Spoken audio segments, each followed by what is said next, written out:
Hey everybody, this is Paul, doing a Doordash video this time. So what I wanted to do is, so I'm about 1 month in, just about going from the first of a month to the end of a month, and I wanted to put out a video just kind of going over my thoughts on the platform, my thoughts on the type of feedback that Doordash gets, maybe the root of some of the problems with the app itself, and probably how the situation can be improved.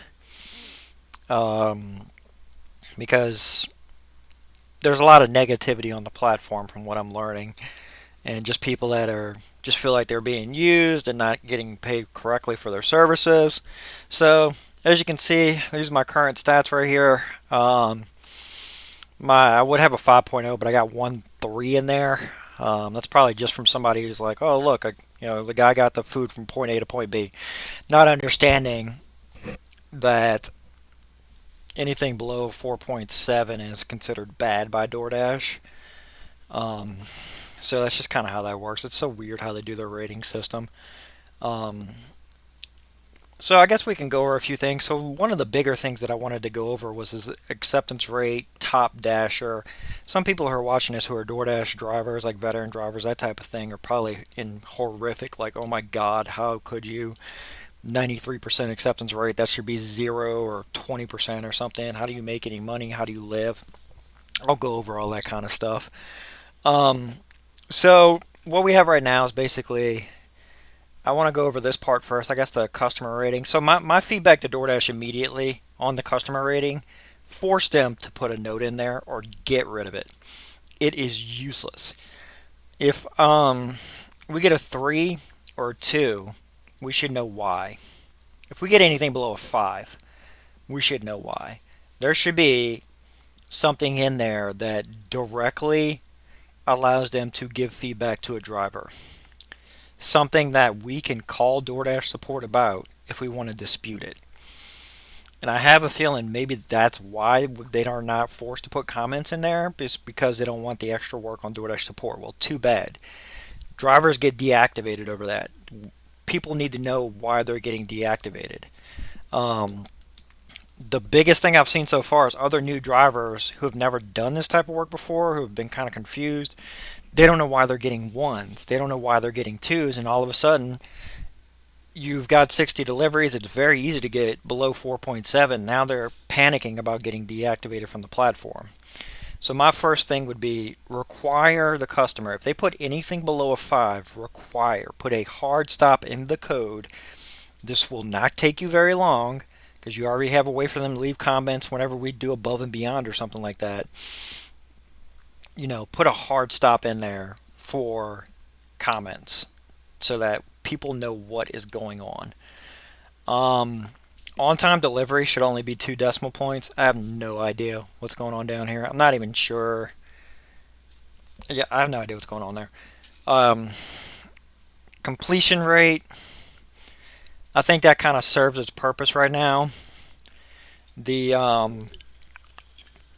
I don't see anything too bad there. There's enough leeway here given that if somebody picks a bad order and you get to a restaurant, in the restaurant, personally, what I would like to see is maybe a way to hold restaurants accountable, especially someplace like Denny's, IHOP, where Applebee's, anywhere that has a waitress staff that literally hates our guts because they think we're taking their tips, but they don't understand that DoorDash drivers serve disabled people. I've delivered tests to people that are positive for COVID, people that are locked in their houses for 2 weeks trying to do the right thing and avoid other human beings. Um, we deliver, like, a lot of my deliveries are to very disabled people. So, um, it's not that we're trying to steal your tips or something like that. So you just have a lot of places like Denny's is really, really bad about it, and they will basically send the message out that they say they need a driver to pick up an order. You will get there, and it will tell you it's a 20-minute wait time. There's no accountability for the restaurants for doing that. Now, I have talked to restaurants that said that if they get the orders out quicker or something like that, that they get different things, and like the wait time does matter, but that's between them and DoorDash. For us, we're stuck waiting 20 minutes during peak time and sometimes it's far longer than that. Sonic, for example, will have you waiting 45 minutes, 25 minutes. And Dasher support is very hit or miss on what their actual policy is on what's the appropriate wait time. Personally, if we have the ability to only wait 5 minutes and say that a customer's not answering when we try to call or text them, and then we can just walk off with their order after we do the 5 minute timer, why doesn't that same 5 minute timer or 10 minute timer apply to a restaurant without our stats being hit? Getting my completion rate hit because I show up to a restaurant, they lied when they told DoorDash the order was ready for pickup, and they don't have their little tablet program correctly, should not get held against us. So there should be a way to hold restaurants accountable whenever something like this happens. I don't know if it could be an automated process. Maybe people might try to abuse it, but just something that holds them accountable.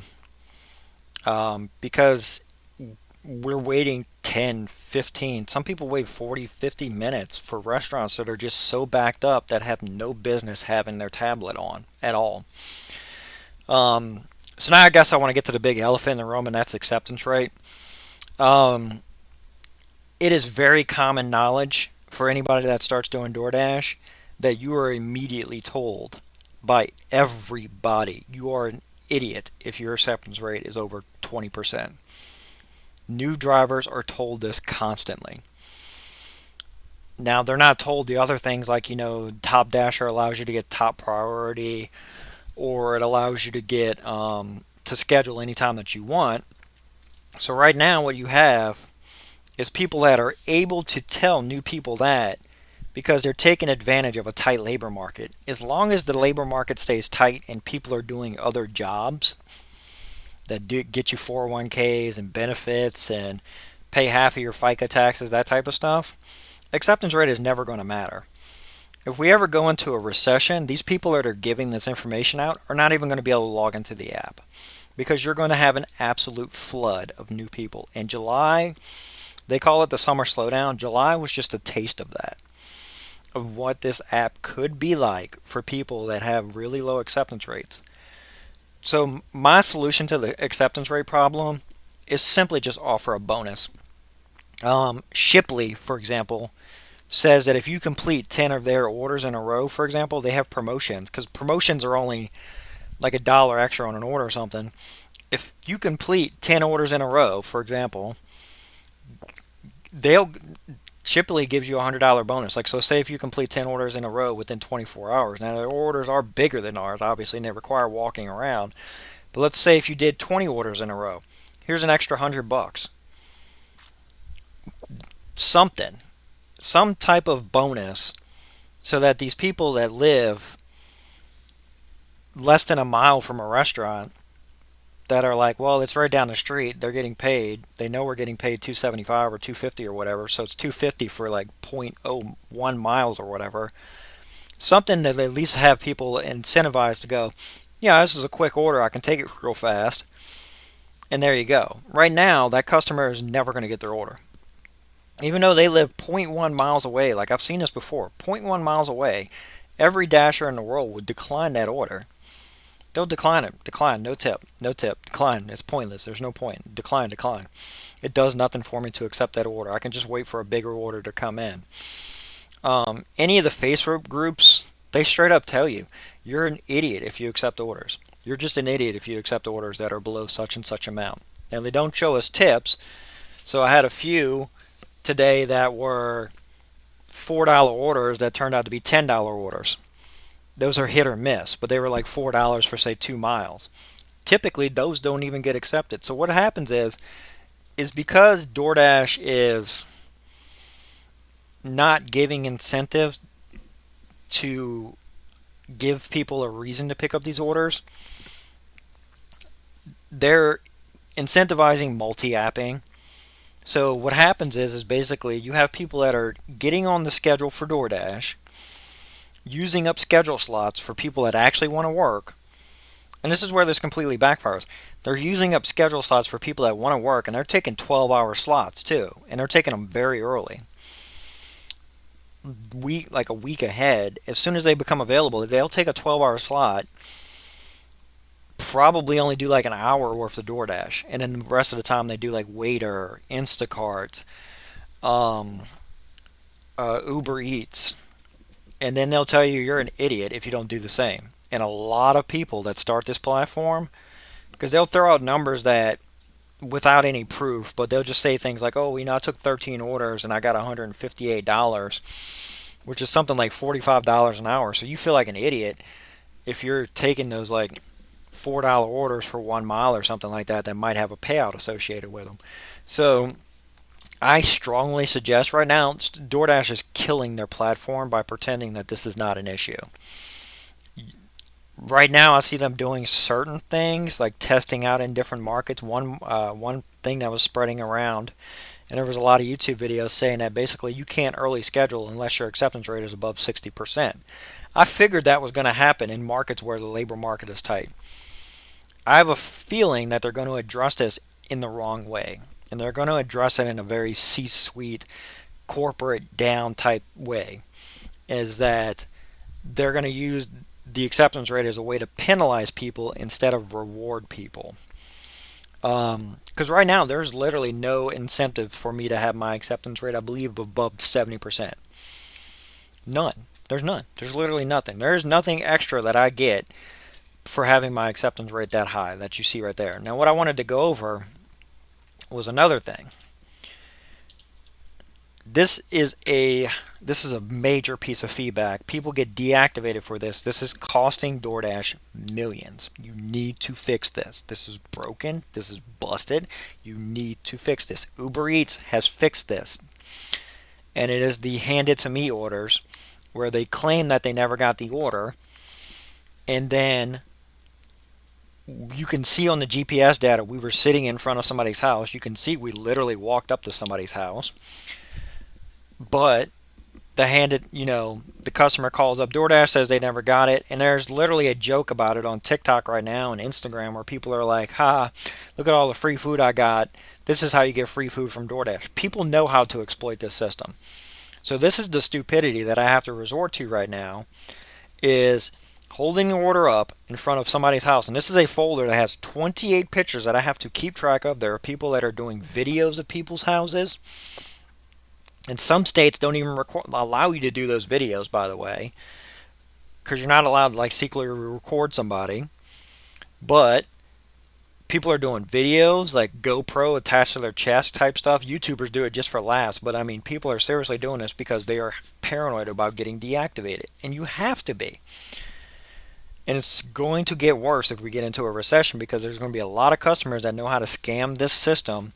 There's DoorDash drivers that have gotten extremely confrontational with customers, causing big scenes because this is how they make their rent, getting deactivated from the platform.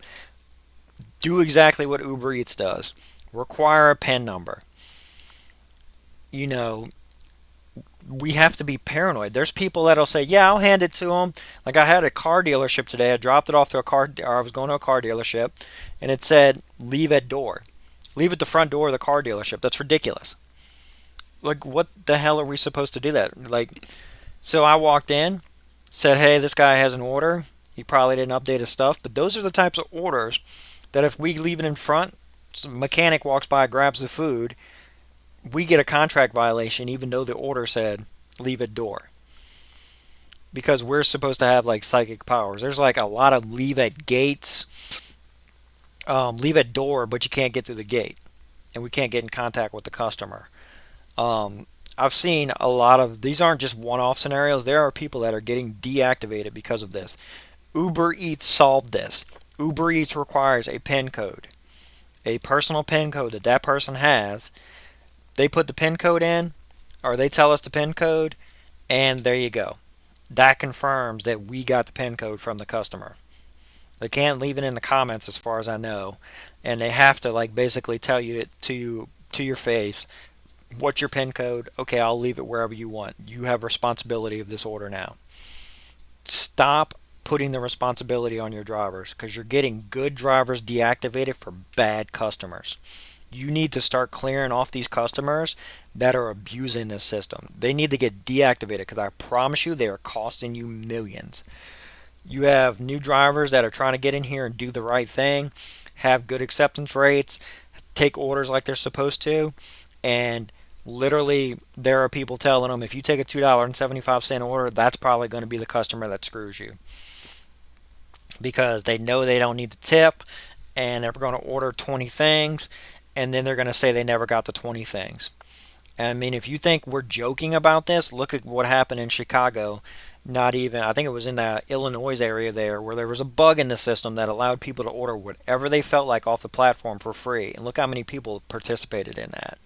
Human nature is what human nature is. And if you need to eat and you think you can get it for free, and you maybe just lost your job or something like that, you're going to scam the system. Just like there's drivers that will go into places and try and steal food from like a McDonald's that doesn't check the order number, doesn't check somebody's phone. It's the same way you'll have customers do the exact same thing. You need to fix this. One other piece of feedback that I'm going to give after a month here is I was trying to figure out for the longest time, I was almost tempted to just call this the U-Turn app. And you might be wondering, what do you mean by the U-Turn app? And the reason why I wanted to call it the U-Turn app is because I will constantly, and I mean constantly, get orders that require me to do U-turns. I will pass a place and then I will get a order for the exact place that I just passed, and I was wondering what was causing that. And there is a desync issue happening with Doordash that is something's going on here. What's supposed to be happening in this screenshot that you're looking at right here is this blue dot right here, the little dot, is supposed to be following that little arrow. So when the little arrow moves, the little blue dot's supposed to go along with it. And it worked today.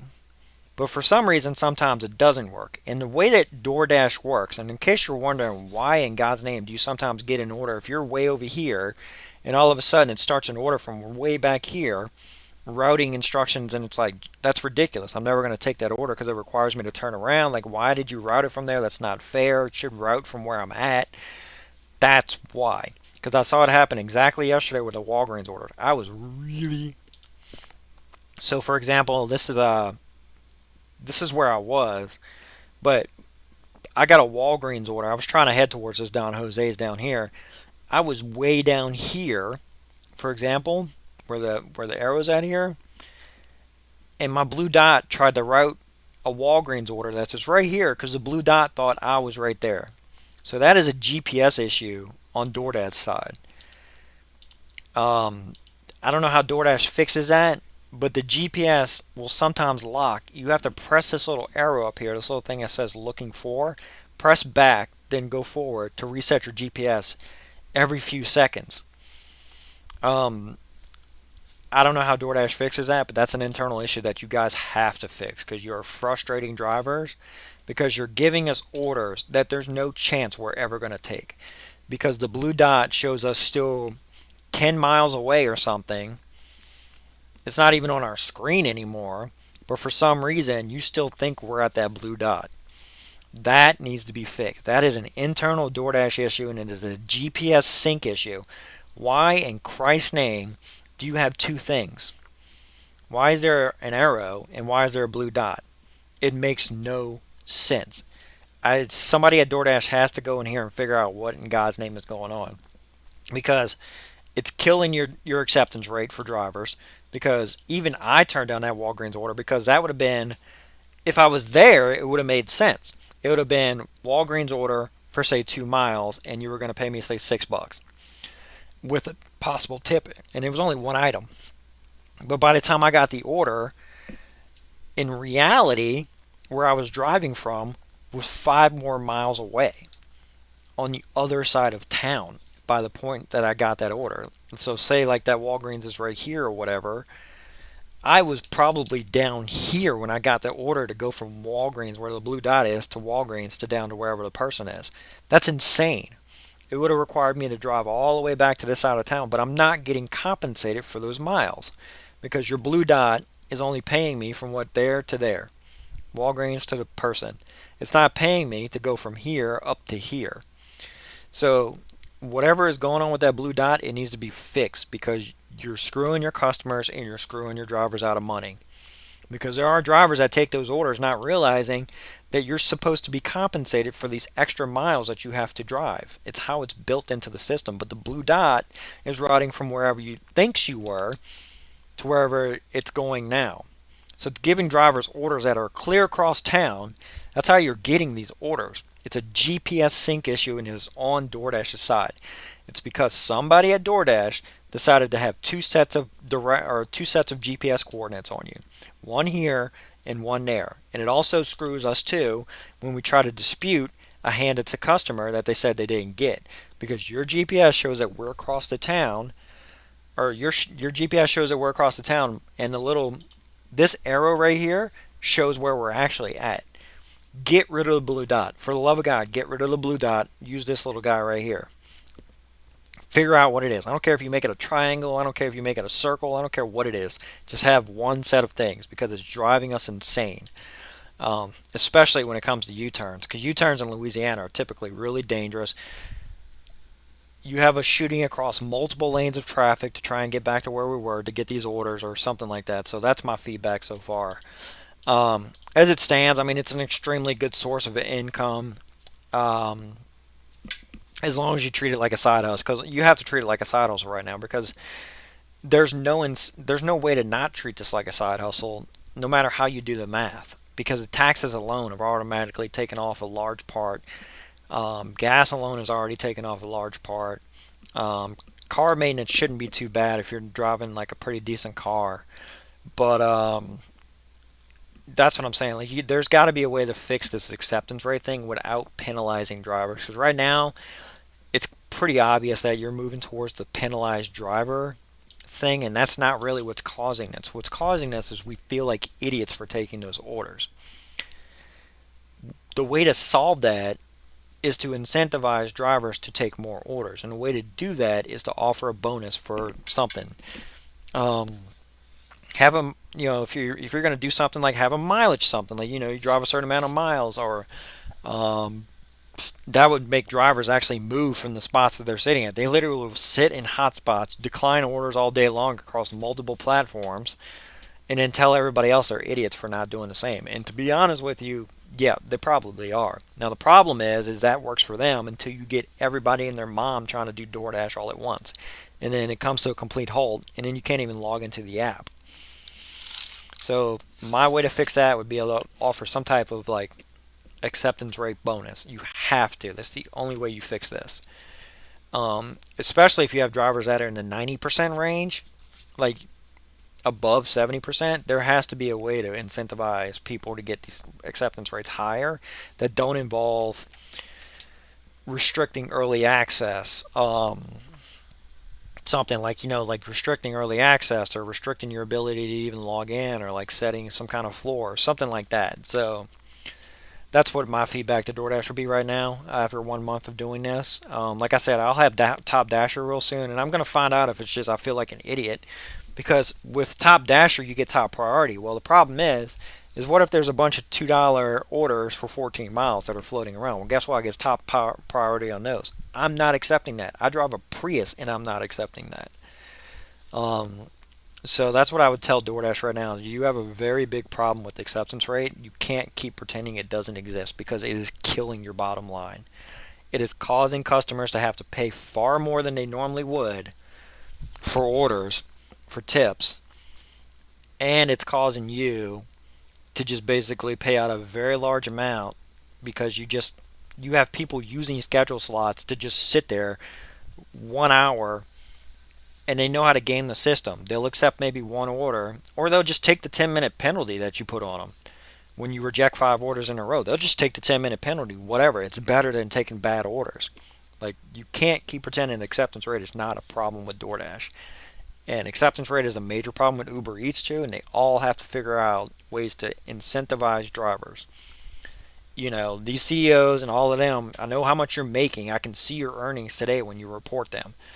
You have to figure out a way to figure this out to attract, it'll attract more customers because it'll make it so that people are like, well, whatever, it's a low tip, but I'll still take the order because I know I'm going to get a bonus for taking this order. There's gotta be a way to do that. So that's my thing. Also, one other thing, just one quick piece of feedback. You need to make Top Dasher revolving. Right now, if you get the right stats by the first of the month, or by the end of the month, by the second of the month, you have Top Dasher. There are people that know how to exploit that to have Top Dasher for the rest of the month, bomb the rest of the orders, get top priority. And I know you're doing it. I know Dashers are going to hate that I'm saying this right now, especially if DoorDash watches this video. But they will get Top Dasher and then use it to exploit the system to get top priority so that they get the top paying orders, and then they can just bomb their acceptance rate. And then by the end of the month, they just take 100 crappy orders, and it's back to Top Dasher status. They know how to exploit the system, and they make other people feel stupid for not doing it. And it's screwing your customers, and it's screwing people that actually want to do this job. So I would definitely just watch this video. You guys have my contact information if y'all want to reach out to me, DoorDash. I'll happily have a Zoom call, whatever you want to do. But there's definitely ways you have to fix this, and you'll have to take accountability for how bad these acceptance rates are. All right. Well, thank you so much, y'all, and y'all have a very nice day. And y'all, thank you. Bye.